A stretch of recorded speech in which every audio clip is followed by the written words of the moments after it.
Мне очень хочется назвать эту историю историей с хорошим концом. Ну, в принципе, так оно и есть, несмотря на то, что у нее очень печальный лейтмотив. Сегодняшняя история жизни – это разговор с женщиной, которая пережила страшный сценарий. Стало известно, что в подразделении ее мужа погибли солдаты.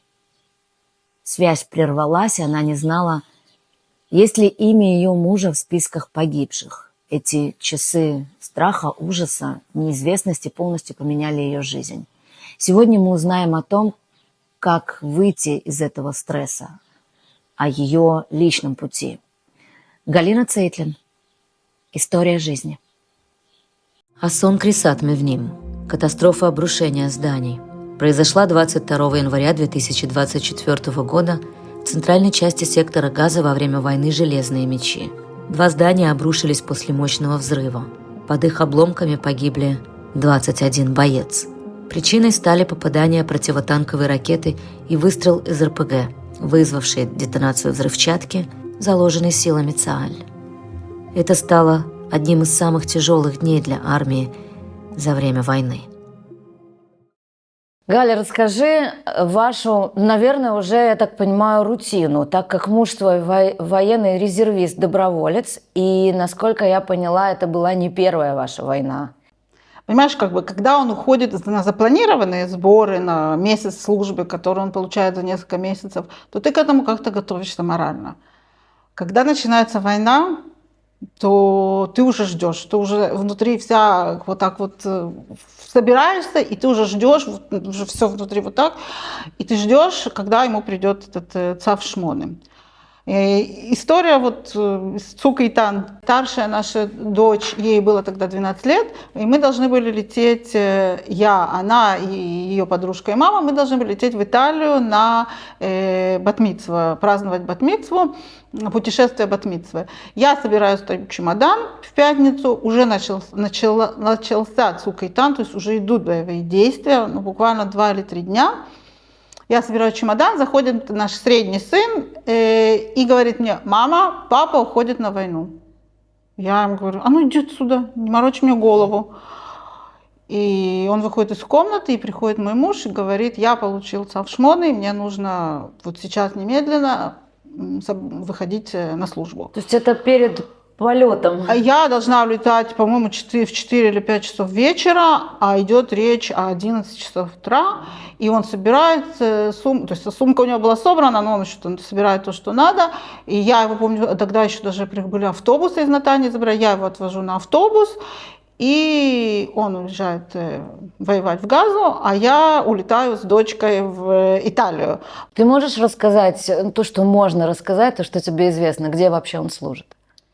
Смотри, это резервистские подразделения, поэтому их каждый год посылают в горячие точки, в разные места, если это Хеврон, если это граница с Египтом, если это граница с Газой. Каждый раз другое место, но всегда они находятся в горячих точках. И даже я не знаю подробностей, но я знаю, что они даже участвовали в задержании террористов. Участвуют в задержании террористов.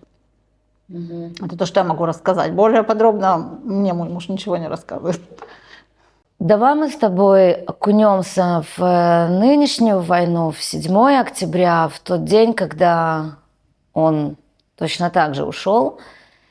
Что там происходило, как это все происходило, как это свалилось на тебя? Во-первых, я хочу сказать, что слово точно так же не совсем подходит, потому что, несмотря на то, что мы находимся в центре страны, в 6:29, я у нас самая чувствительная в этом доме, в 6:29 я услышала сирену, все остальные сначала не верили мне, и мы проснулись, пошли в убежище, и после этого буквально через час или полтора мы все поняли, что началась война. Это было очень быстро, мы это очень быстро поняли.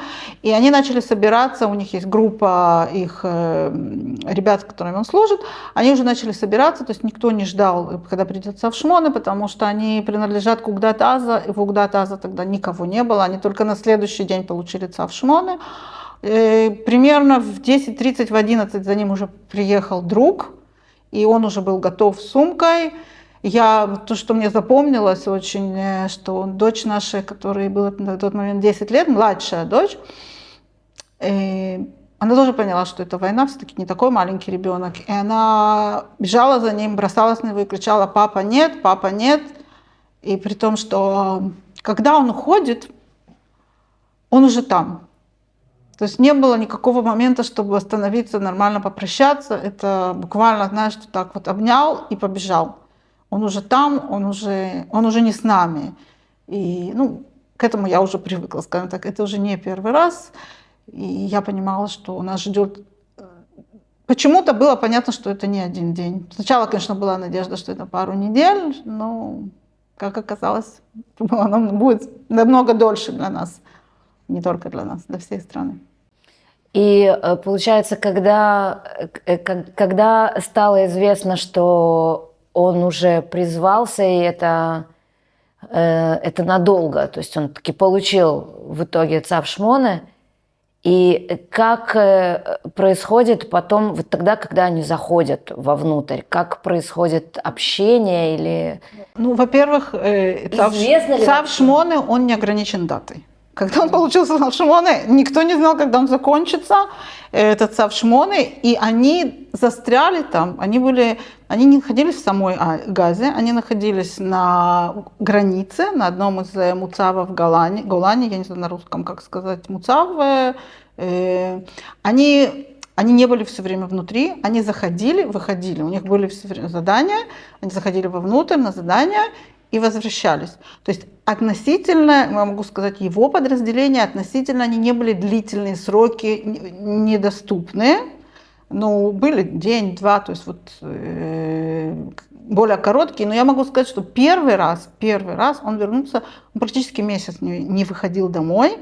И когда он вернулся первый раз, это было полчеловека. То есть он вернулся, он весил примерно, я не знаю, насколько он был худее, но он выглядел намного более худым. И я его спросила, я знаю, что кормят, опять мы на связи, и все. Я говорю, ты что, ничего не ел? Что происходит? Он говорит, я ничего не мог есть. Я не мог, там, говорит, во-первых, очень запах ужасный. Они занимались и собирали тела, и все, они собирали и взрывчатку. А во-вторых, говорит, ты настолько взвинчен, настолько на нервах, что кроме, говорит, черный кофе и сигареты ничего в рот не лезет. Давай мы перенесемся в неприятный день. Сценарий, который, наверное, один из самых страшных, который только можно пережить, как человеку, женщине, жене. Ты его пережила.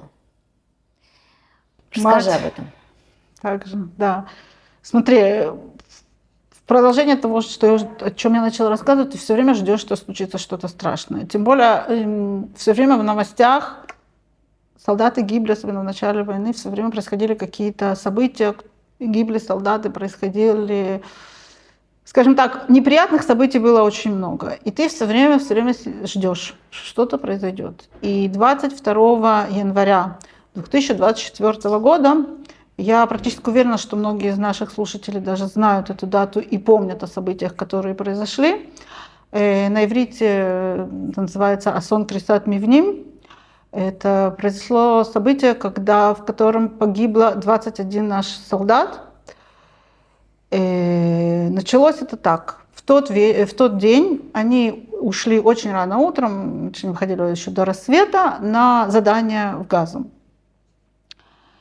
И я знала, что около 5 часов он должен вернуться. Обычно они возвращались с задания, и он мне писал, и мы созванивались.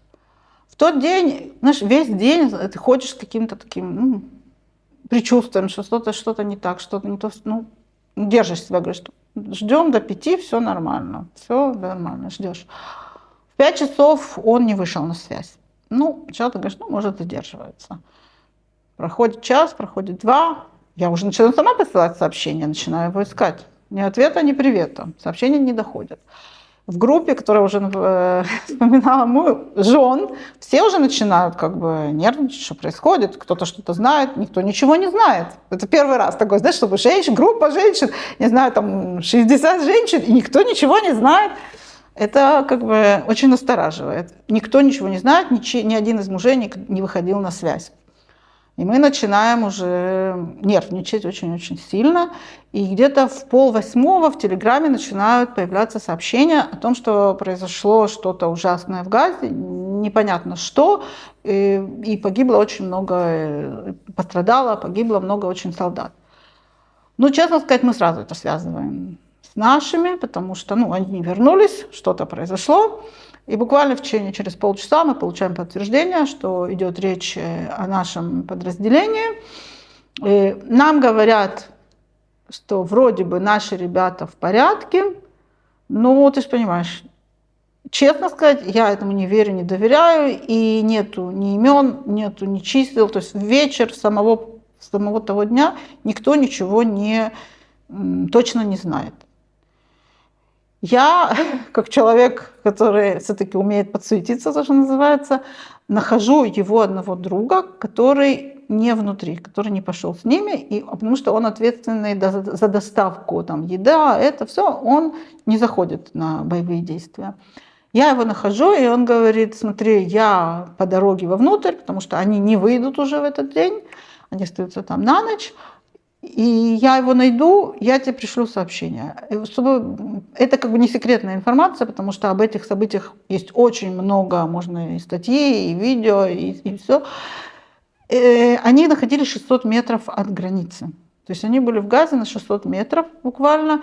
И то, чем они занимались, они очищали полосу шириной в 1 километр для того, чтобы жители ОТЭФ могли вернуться спокойно жить. Делали, как зачищали эту полосу от всех зданий.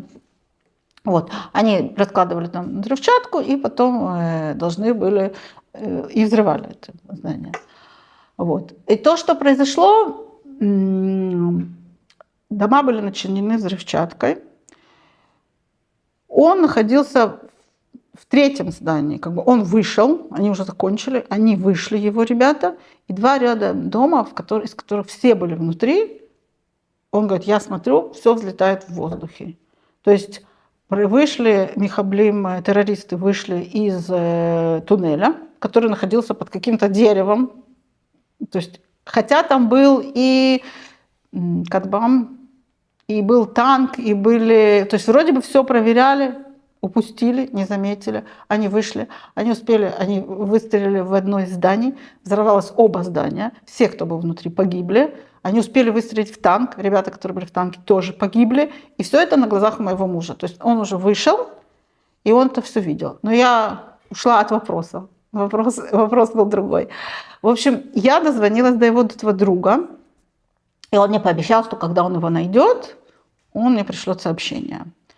Я, скажем так, сижу напротив телефона и жду до 3:04. В 3:04 мне присылает сообщение, я его нашел, он в порядке. И вот в тот момент я как бы начинаю дышать заново. Можно сказать, что до того момента я просто не дышала. Не на уровне, я просто не помню, что со мной происходило. И за эти часы вот этого ужаса, потому что в голове самые ужасные картинки ты представляешь того, что произошло.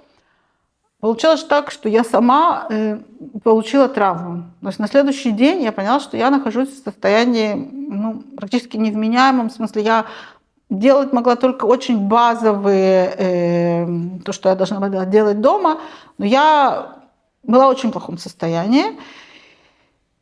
И я сразу, и, кстати говоря, вот те, кто нас слушает, это очень важно, я довольно быстро взяла себя на терапию. То есть я буквально на тот следующий день начала искать, кому я пойду на терапию, и начала, потому что чем быстрее эти события ты как бы прорабатываешь, тем меньше шансов, что потом будет посттравма. Вот. Я потом, наверное, мы еще будем расскажу, что дальше происходило. Да, но вот это вот о той ночи, то, что происходило в ту ночь. Когда он все-таки вышел на связь, какой это был разговор? Смотри, они вернулись только на следующие сутки вечером. И я уже ждала, что он, этого звонка, и, честно сказать, боялась его очень этого звонка, потому что нас предупредили заранее, что нельзя задавать вопросы о происшедшем. И где-то в районе 5 часов он звонит телефон, я вижу, что он звонит наконец-то. Я отвечаю, и сначала тишина. Потом он мне говорит: привет, привет. И тоже как бы не знаю, о чем говорить. Опять пауза. И он начинает меня спрашивать, как дела, как дети, как в школе, там, собаки. И я такая, знаешь, что вот слушаю, не понимаю, о чем он вообще говорит. Какие дети, какие собаки. О чем ты? То есть произошло такое ужасное... О чем мы говорим? Это у меня в голове проходит. С другой стороны, я знаю, что мне нельзя ему задавать вопросы. Поэтому я беру себя в руки. Я говорю: так, только не рыдать. Ты сейчас себя держишь, будешь плакать потом. Ты не можешь сейчас ему разрыдаться в трубку, потому что слышно, что он тоже в состоянии невменяемом. Я держу себя в руках очень-очень сильно, не разрыдаться. И как бы, да, там, дети, и придумываю, не помню, может, что-то придумала, сейчас не могу сказать, не помню, о чем разговор, но где-то 3-4 минуты мы говорим, как будто бы вроде бы нормальный разговор человека, который, 2 дня не разговаривал с домом и хочет узнать, как дела. Честно сказать, я не удержалась себя в руках, как бы, несмотря на то, что я себе обещала, что я буду держать себя в руках. И когда я уже поняла, что разговор подходит к концу, я ему задала один вопрос. Я, наверное, на всю жизнь запомню этот вопрос и ответ. Я ему спросила: там были твои друзья, которые погибли? Это не точно, но это то, что я спросила. И он тоже ответ: тишина сначала. А потом он мне ответил: да, мы не будем об этом говорить. Разговор, и на этом закончился разговор, и тогда я уже разрыдалась по полной. Сейчас я себя буду держать в руках, я помню, то есть я просто валялась, честно скажу, плакала. Все, что сдержала, все, да. И знаешь, я хочу тебе рассказать, что вот в этом году на Йом ха-Зикарон, День памяти, перед самым началом Дня памяти, перед тем, как прозвучала сирена, это называется, показывали по телевизору, показывали катаву, как на русском, репортаж, рассказывали о погибших, ребятах погибших. И мне, не знаю, добрые люди, недобрые люди, позвонила подруга, говорит: включай, показывают ваших. И мы были оба дома. Вот тут дома. И, знаешь, это было тяжелее, чем тогда. Во-первых, он в какой-то момент, видимо, говорили... Он мне до сегодняшнего дня не рассказал про своих друзей. И когда начали показывать, видимо, кого-то из его друзей, он начал говорить. Я не успела понять, что он начал говорить. И я не знаю, плакал или нет, потому что он так вот одел капюшон. Я рыдала, конечно. И вот тут же после репортажа началась сирена. Вот это я помню первый раз, когда он вернулся. И я, честно сказать, помню этот взгляд. После Цука и Танка, когда он вернулся, это тот же самый взгляд. Это человек, который смотрит, и взгляд как бы пустой. Как бы он находится полностью в себе. То есть он не видит того, что происходит вокруг. Это вот, и когда он вернулся из Цука и Танка, и когда он первый раз вернулся сюда, и я помню, что люди вокруг продолжают жить своей жизнью. Я помню, что соседи напротив как раз праздновали день рождения своему сыну. И праздновали очень шумно. И мне так хотелось, знаешь, как-то его оградить от этого шума. И так хотелось, чтобы он немножко, как бы отдохнул, побыл в тишине. И я помню, я написала соседке, я не попросила прекратить, я написала: скажите, когда вы заканчиваете, потому что муж пришел, я знаю, что он не спал там месяц, и как бы, чтобы знать, когда можно спокойно лечь спать. И у меня люди, знаешь, как-то начали, типа, ребенка день рождения, что ты хочешь? Как бы, знаешь, 2 параллельных мира. Вот. Как повлияло на твою работоспособность и вообще, в принципе, жизнедеятельность то, что ты в постоянном страхе, неизвестности, ожидании живешь? Смотри, с самого начала, скажем так, стало плохо. Я с самого начала, я очень человек такой впечатлительный, и я с самого начала очень переживала, все время просыпалась ночью, проверяла от него сообщения. Знаешь, как вот ты посылаешь сообщение, и нету 2 галочек, и ты ждешь, когда они придут. Все время ночью проснулась, сразу смотришь, нет, а потом думаешь, да, ну как бы и логично, он только утром должен вернуться. Потом утром, допустим, он вернулся ночью, пошел спать. А ты все ждешь и ждешь, и ты уже как бы должна начать работать. Но ты все время в мыслях, а вдруг что-то случилось, а вдруг он не отвечает, потому что что-то случилось, а не потому что он спит. Иногда доходило до того, что я звонила, кому-то писала из друзей, и они мне говорили, да, я вошел его провел, он спит. Ну, потому что, знаешь, он возвращается посреди ночи, не будет мне отвечать, а потом утром пошел спать. То есть он проснулся в 12, для него это нормально. А я полдня никакая, сижу на нервах. Ну, вообще, в принципе, есть возможность связаться там с Вот, командованием? как я тебе сказала, да. Я начинаю кого-то находить, кто не был с ним, ну, там тоже ребят много. И то, что я вот всегда рассказываю, есть у нас группа жен. И это, честно сказать, это очень помогает и помогало, потому что кто-то что-то всегда знает. На работе у меня очень сильно, из-за того, что я все время находилась в стрессе и все время ждала, что произойдет что-то страшное, ну, честно скажу, ждала, у меня очень сильно упали показатели производимости. Я работала в хай-теке, работала с компьютерами, то есть все время надо думать головой.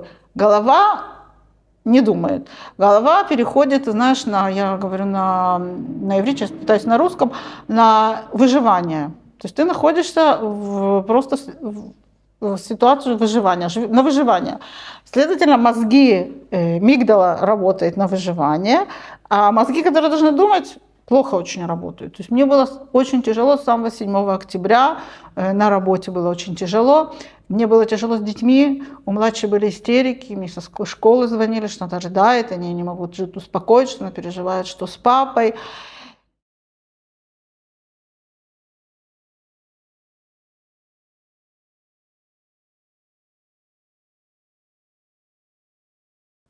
Здесь началась следующая, скажем так, война, наверное, да, не побоюсь так это назвать, твоя с этим душевным состоянием. И на сегодняшний день ты являешься тем самым человеком, который помогает женщинам, которые пережили подобную ситуацию. Ты из этого вышла так или иначе, либо ты в процессе, но сегодня ты тот человек, который создал даже свою лекцию с презентацией. Ты ездишь по различным организациям и помогаешь женщинам, которые находятся или пережили такую же ситуацию. Ты являешься их терапевтом. Ты прошла великолепный путь самоисцеления, либо продолжаешь его проходить. Я очень хочу, чтобы ты об этом рассказала и стала той самой помощницей и проводницей тем женщинам, которые... Слушай, во-первых, я тебя поправлю, это не только женщины. Это и женщины, и мужчины, это, как выяснилось, и молодые ребята, и студенты, и милуимники. То есть я как бы касаюсь своей лекции всех. Теперь я расскажу, как вообще родилась эта лекция. Во-первых, как я уже сказала, я взяла себя на терапию, то есть находясь в состоянии совершенно невменяемым на тот момент, я начала терапию проходить. Параллельно терапии, я это говорю всем, кому тяжело, кто находится в плохом состоянии, вы должны понять, что если вот в моем случае ни близкие, ни друзья не стали той опорой, стали как раз-таки чужие люди, помогли мне вернуться, прийти в себя. Сейчас я вам расскажу, это был путь. Во-первых, терапия. Во-вторых, создалась у нас, там, где я живу, в Тельмонде, создали группу поддержки именно для жен милуимников. И я ходила туда целый год, это было частью моей терапии. И когда я ходила на эту терапию, родилась идея совместно с моим терапевтом рассказать, создать историю.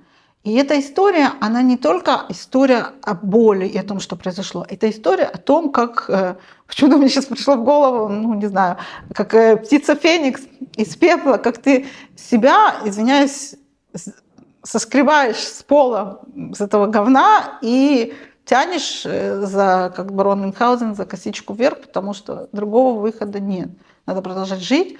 И на самом деле эти события, вот то, что произошло, меня как бы дали мне возможность сделать рестарт, перенастроиться.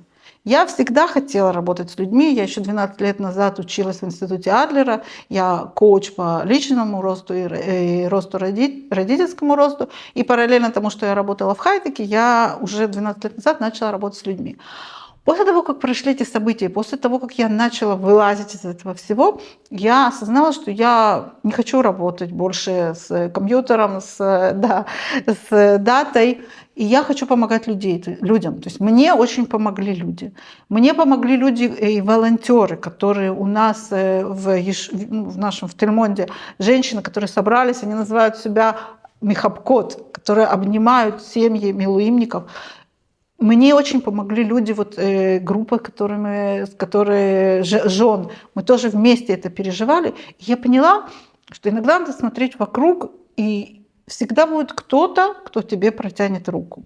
Но теперь вернемся к самой лекции. В процессе терапии я тоже получила, как мир всегда дает всем, кому надо. Я получила поддержку и выучила сторителлинг, и пошла, и нашелся ментор, и презентацию. То есть получилась, в конце концов, очень интересная лекция. В этой лекции я рассказываю и о том, как и юмор, и как, смысл жизни тоже помогает, как у Виктора Френкеля, смысл помогает вставать и продолжать двигаться. Потом я пошла и выучилась на ведущую групп. Потом я сделала еще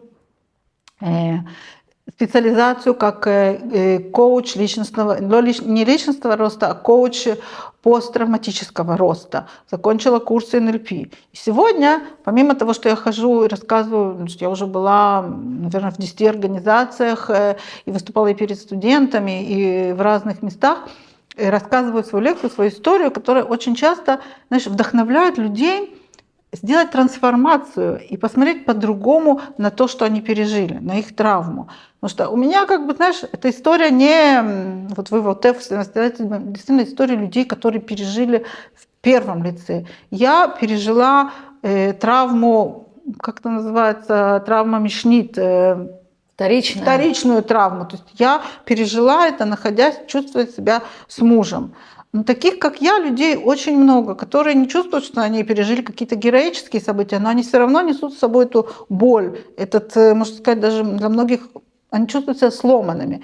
И когда они от меня слышат, что с травмой можно жить, с травмой можно работать и жить, и развиваться, и расти, так как сегодня я развиваюсь, то людям это дает другую перспективу. И они потом приходят, меня это всегда очень вдохновляет, что после лекции ко мне приходят люди и начинают рассказывать свои истории. И говорят мне: слушай, до сегодняшнего дня я думал, что моя история никому не интересна и что она незначима. И вдруг после того, как я тебя послушала, я понял, что моя история имеет значение. Я маленький пример приведу. Девочка, которая была солдатка, тоже тацпитанит, не знаю, как это на русском. Наблюдательница на Ахаль-Оз. Она не была в тот шаббат там, но погибли у нее подруги. И она очень тяжело это пережила. Но никогда никто не относился к ней как к жертве происшествия. Она мне пришла и говорит: ты знаешь, я просто так тебя послушала, мне стало настолько легче. Я поняла, что моя боль и то, что я чувствую, имеет место. Большое тебе спасибо. Значит, я прям сама расплакалась и обняла, потому что только ради этого стоило подняться на сцену. И таких примеров очень много. После каждой лекции, я помню, мама солдата, 2 солдат, которые там были, тоже пришла ко мне, обняла меня и говорит: ты знаешь, я чувствовала, как будто я заново, слушая твою лекцию, заново переживаю свой путь. То есть каждый, слушая меня, переживает свою историю и свой путь, и ему это дает возможность увидеть это в другом свете. Я хочу поблагодарить тебя. Спасибо тебе за то, что ты помогаешь сегодня. Я безумно рада, что ты нашла в себе эти силы. Ты тот человек, который может стать настоящим помощником нуждающимся. Теперь мы понимаем, что всем.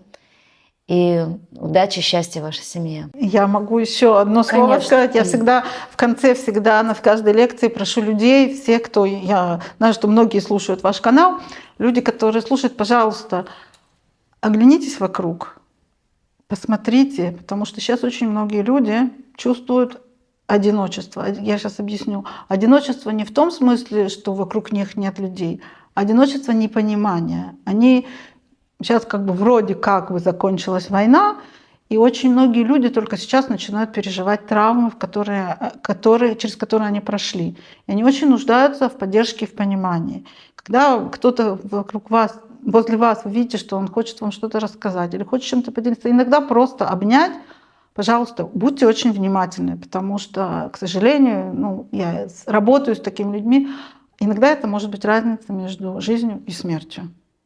Я очень вас прошу, будьте внимательны. Спасибо.